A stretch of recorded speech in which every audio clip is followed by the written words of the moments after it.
ഞാൻ കണ്ടു. നീ കണ്ടോ? മഞ്ഞ മഞ്ഞ എവിടെ? ഞാൻ കണ്ടില്ല. മഞ്ഞ സാരി എല്ലാരും കണ്ടോ? അങ്ങോട്ട് നോക്ക് മാപ്പിച്ച. എന്നാ ഞാനും ഒന്ന് കണ്ടിട്ടുള്ള കാര്യം.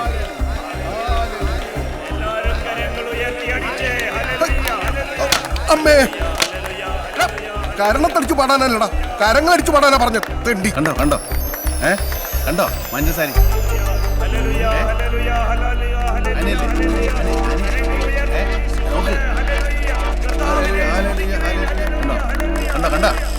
ഞാനെങ്ങും കണ്ടില്ല. ഞാൻ കണ്ടു. നാണവല്ലോ പ്രായത്തിലൊക്കെ ഇല്ലേ? വല്ലപ്പോഴും സ്തുതിയായിരിക്കട്ടെ. എന്താ അവിടെ പരിപാടി? അവിടെ എല്ലാവരും തൊണ്ടകീറി ദൈവസ്തുതി പ്രഘോഷിക്കുമ്പോ നിങ്ങൾ സ്ത്രീകളുടെ വായിലോക്കി ഹല്ലേലൂയ പറയുന്നോ? അച്ചോ, ഞങ്ങള് ആ ആന്തരിക നിർവൃതിയിൽ അങ്ങനെ നിന്നുപോയതാ. അതേച്ചോ, അല്ലാതെ അച്ഛൻ കരുന്ന പോലെ ഞങ്ങള് ആനയെ നോക്കിയൊന്നും അല്ല. ആനയോ? അതേച്ചോ, ആനി. പണ്ട് കുട്ടിക്കാലത്ത് ഏതോ ഒരു പള്ളിപ്പെരുന്നാളിലെ തിക്കിലും തിരക്കിലും പെട്ട് ഇവര് നഷ്ടപ്പെട്ടു പോയി ഇവന്റെ കുഞ്ഞനുജത്തി. പിന്നെ എവിടെ തിക്കും തിരക്കും കണ്ടാലും അവന്റെ പൊന്നനുജത്തി അന്വേഷിച്ച് നടക്കുമായിരുന്നു. അല്ലേ ജോപ്പ? മോനെ, എന്താ നിന്റെ പേര്? എൽദോ. ഇമാതിരി സോപ്പ് പെട്ടി കഥയായിട്ട് എന്റെ മുമ്പിൽ വന്നിട്ടുണ്ടെങ്കിൽ 5 ദിവസത്തെ ധ്യാനം 50 ദിവസമൊക്കെ ഞാൻ എന്നെ കൊണ്ട് കടുത്ത ധ്യാനമുറകൾ എടുപ്പിക്കരുത്. അതിനകത്തേറി ആനി എങ്ങനെ കണ്ടുപിടിക്കുമെന്ന് പറ. എന്താ അവിടെ? ധ്യാനം കൂടെ വന്നേ. അതിന് ധ്യാന ഹോളിലല്ലേ? സ്ത്രീകളുടെ ബ്ലോക്കിൽ എന്താ കാര്യം? അല്ല സിസ്റ്റർ, ഒന്ന് കിച്ചൺ അന്വേഷിച്ച് ഇറങ്ങിയതാ. എന്നതാന്ന് അറിയത്തില്ല, രാവിലെ മുതൽ വയറിലൊരു ഏനക്കേട്. വയറിന് ഏനക്കേടുണ്ടെങ്കിലേ അടുക്കളയിലോട്ടല്ല ബാത്റൂമിലാ പോണ്ടത്. പോയായിരുന്നു, പക്ഷെ അവിടെ നിന്ന് ഇറങ്ങാൻ ഒക്കുന്നില്ലേ. ഇച്ചിരി ഇഞ്ചിയും വെളുത്തുള്ളും കൂടി ചതച്ച് കഴിച്ചാ ശകലം നീറ്റിലുണ്ടെങ്കിലും ഭേദമാകുമെന്നാ ഈ ചേട്ടൻ പറഞ്ഞു. അതുകൊണ്ട് അടുക്കള അന്വേഷിച്ചിറങ്ങിയതാ. അടുക്കളതാ അവിടെയാ. വല്ലായ്മക്കാർ അങ്ങോട്ട് ചെന്നാട്ടെ. അടുക്കള അന്വേഷിച്ചിറങ്ങിയിരിക്കുന്നു.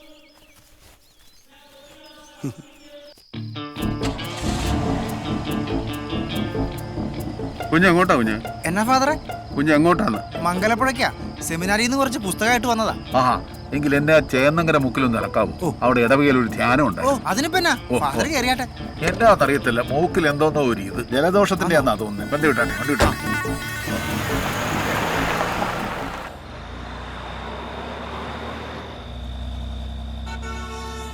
വല്ലാത്ത ജലദോഷമാണോ ഫാദറെ? ആ, നല്ല ജലദോഷമാണ്. ഇതെന്നാ പറ്റി ഫാദറെ? താടിയില്ലാതെ മീശ മാത്രം? അതെ, ഞങ്ങളുടെ സഭയിലെ മീശ വെക്കാം. ഞാനൊന്ന് മയങ്ങാൻ പോവാ. നീ എന്നെ ചേന്നങ്കര മുക്കിലെത്തുമ്പോ ഒന്ന് വിളിച്ചേക്കണേ. ഓ ആയിക്കോട്ടെ. എന്നാലും അവിടെ എത്തുമ്പോ നേരം വെളുക്കും. അവിടെ എത്തുമ്പോ നേരം വെളുത്താലും വിരോധമില്ല, നേരം വെളുക്കുമ്പോ അവിടെ എത്തിയാലും വിരോധമില്ല. നീ എന്നെ വിളിക്കാൻ മറക്കായിരുന്നു.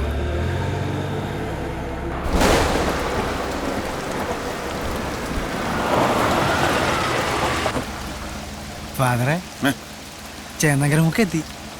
ആഹാ, വലിയ ഉപകാരം. മോന്റെ പേരെന്തുവാ? ബൽറാം. ഞാൻ ഈ കാക്കിയിട്ടുണ്ട് സ്റ്റാൻഡിൽ നിൽക്കുമ്പോ കൂട്ടുകാർ വിളിക്കുന്നത് ഇൻസ്പെക്ടർ ബൽറാം. കണ്ടാലും തോന്നും അങ്ങനെ തന്നെ ഉണ്ട്. അപ്പൊ ഫാദറിന്റെ പേരെന്തായിരുന്നു ഫാദർ?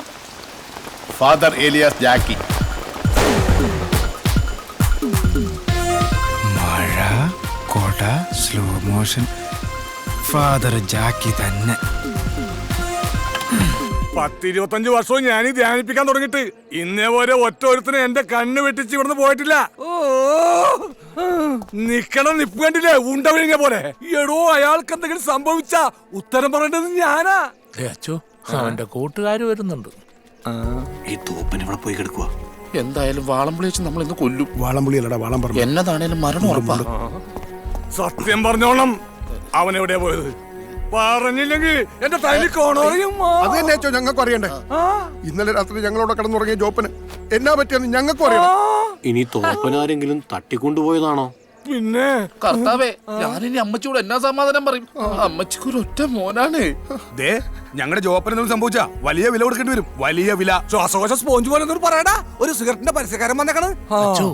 സംഗതി മിസ്സിംഗ് കേസാ. പുലിവാലാകും. മനുഷ്യനെ പേടിപ്പിക്കാതോ. എന്റെ കർത്താവേ, ഞാൻ ഈ കോപ്പനെ തപ്പി എവിടെ പോവാനാ? ജോപ്പൻ എന്നാക്കണ ആപ്പനെങ്കിലും ആവട്ടെ. സാറേ, ഒന്ന് പിടിച്ചു മാറ്റരുതോ? എന്റെ അച്ചോ, ഇപ്പൊ ഞാൻ അവനെ പൊക്കിയാലും അവൻ 2 ദിവസം കഴിയുമ്പോൾ തിരിച്ചു വരും. അവനെ സർട്ടിഫിക്കറ്റുള്ള പ്രാന്തനാ. ഞാൻ എന്തിനാ എന്റെ കുടുംബം വെറുതെ വഴിയാധാരാക്കണേ? ഞാനൊന്ന് ഇടപെട്ട് നോക്കട്ടെ സാറേ. അല്ല, അച്ഛൻ എവിടെന്നാ? കൊടമാളൂരുന്ന. എന്റെ അച്ഛൻ തടി വൃത്തിയേടാക്കണ്ട് പോവാൻ നോക്ക്. അല്ല, വഴിതെറ്റിപ്പോയ കുഞ്ഞാടിനെ നേരെയാക്കേണ്ടത് ഒരു ഇടയന്റെ കടമയല്ലേ സാറേ? എന്നാ ഇടയം പോയി മേടിക്ക്.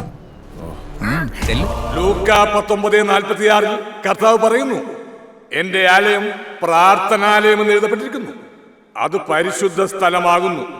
അതുപോലെ തന്നെയാണ് അച്ചോ. ദൈവം കുടികൊള്ളും. എന്നാ ചോദിച്ചു? കർത്താവെ, ഇവൻ അച്ഛനായോ?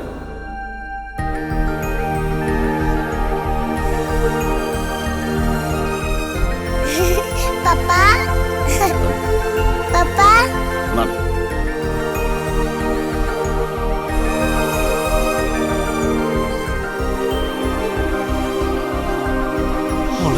പപ്പാ ഡോ, താനെന്ത് തോന്നിയാസോടെ കാണിച്ചത്? അതും ഈ തിരുവസ്ത്രം ഇട്ടോണ്ട്? എന്റെ പൊന്നച്ചോ ചാടിയതോ ഒളിച്ചോടിയതോ ഒന്നുമല്ല. ദാണ്ട് ഇയാളെ എവിടം വരെ ഒന്ന് കൊണ്ടുവരാൻ പോയതാ. അതിന് ഇയാളാരാ? ഈ കൊച്ചിന്റെ അപ്പനാച്ചോ മുടിഞ്ഞ കുടിയാ. ഇവിടെ പറയുന്നത് ഇയാളെ ഇവിടെ കൊണ്ടുവന്ന അച്ഛനെ എങ്ങനെയും നന്നാക്കി എടുക്കുന്ന ഓരോ ധാരണകളെ. എന്നെ നന്നാക്കിയില്ലെങ്കിലും കുഴപ്പമില്ല അച്ചോ, ഇയാളെ എങ്ങനെയെങ്കിലും ഒന്ന് നന്നാക്കി എടുക്കും. നമുക്ക് പിന്നെ കുഞ്ഞുകുട്ടി പരാതികളൊന്നും ഇല്ലാത്തതുകൊണ്ട് ഒട്ട് നന്നായില്ലേലും സാരമില്ല. ഈ കൊച്ചിന്റെയും ഇയാളുടെ തള്ളയുടെയും സങ്കടം കണ്ടിട്ട് സഹിക്കാൻ മേലാത്തോണ്ട് അച്ചു എങ്ങനെയല്ലോ ഇയാളെ ഇവിടെ എടുക്കണം അച്ചു. ശരിയാ ഫാദർ, എനിക്ക് വേണ്ടി അങ്കിള് പോയത്. എന്നാ ശരി, ഞങ്ങള് പോട്ടെ മോനെ. എന്നാ ശരി. മിസ്റ്റർ തോപ്പിൽ ജോപ്പൻ, അതെ, വളരെ ഇമ്പോർട്ടന്റ് ആയ ഒരു കാര്യം ചോദിക്കാൻ വന്നതാ. ചോദിച്ചാട്ടെ. താൻ വിവാഹിതനല്ല അല്ലേ? അല്ല. വിവാഹപ്രായമൊക്കെ കഴിഞ്ഞ സ്ഥിതിക്ക് തനിക്ക് ഇനിയുള്ള കാലം സന്യാസ ജീവിതത്തെ കുറിച്ച് ചിന്തിച്ചൂടെ? താൻ ലോകിട്ട് വന്നപ്പോ നല്ല കിടു ലുക്കായിരുന്നോ അച്ചോ.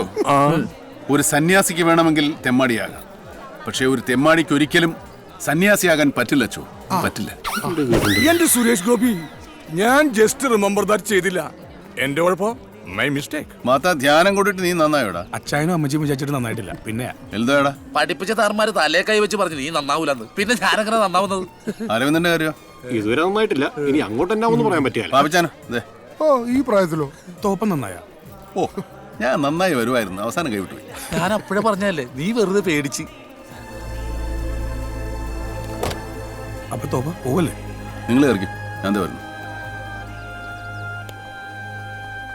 റോയിച്ചോ, പോയേക്കോ അല്ലേ? ഒരു കാര്യം പറയാനുണ്ടായിരുന്നു.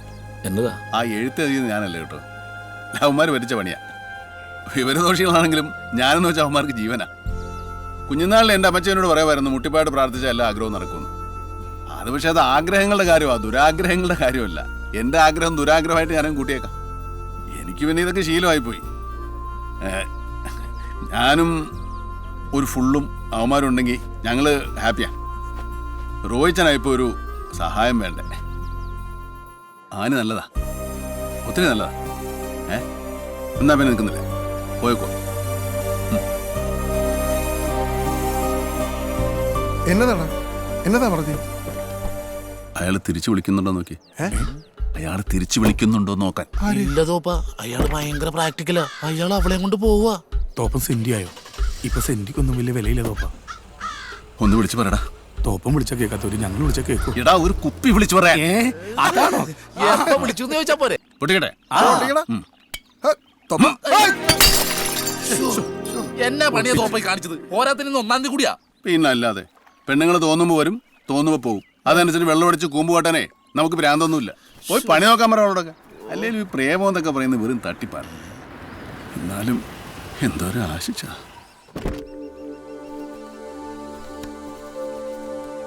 തോപ്പാതെ അവര് എവര്? ആനിയും റോയും.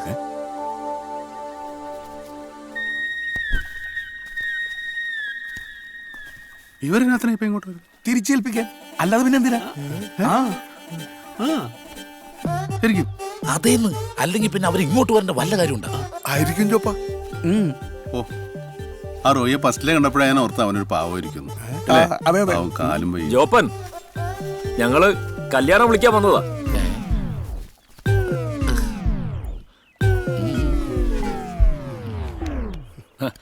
ആനിക്കേ ഒരേ നിർബന്ധം, ജോപ്പനെ തന്നെ ആദ്യം കല്യാണം വിളിക്കണമെന്ന്. അതല്ലേ എല്ലാ പെണ്ണുങ്ങളും അങ്ങനെ. ശവത്തെ കുത്തിലാണല്ലോ മറ്റുള്ള ഹോബി. അപ്പോ വരുന്ന 26-ാം തീയതിയാണ്. ഞങ്ങളുടെ ഇടവക പള്ളിയിലാ കെട്ട്. ആ. എല്ലാവരും കൃത്യസമയത്ത് തന്നെ എത്തണം. ഞങ്ങളെല്ലാവരും വരും. എന്നാ പിന്നെ നിൽക്കുന്നില്ല, നിങ്ങളുടെ ആഘോഷം നടക്കട്ടെ. വാ. ഇവനെ മറ്റേ ഈശോയെ, പെണ്ണുങ്ങൾ തോന്നുമ്പോ വരും, തോന്നുമ്പോ പോകും. അത് കണ്ട് ബോധം കളയേണ്ട വല്ല കാര്യമുണ്ടാ? എടുത്തു പോക്കടാ. ഇച്ചിരി വെള്ളം തളിക്കാന്ന് വെച്ചാ ഉണ്ടായിരുന്ന കുപ്പി ചെയ്യില്ല, അത് എടുത്തോട്ട് വാ. ബോധം കെട്ട് വീശിക്കൊണ്ട് തലയിറങ്ങി കിടക്കുന്ന ആളെ ഞാൻ ആദ്യമായിട്ട്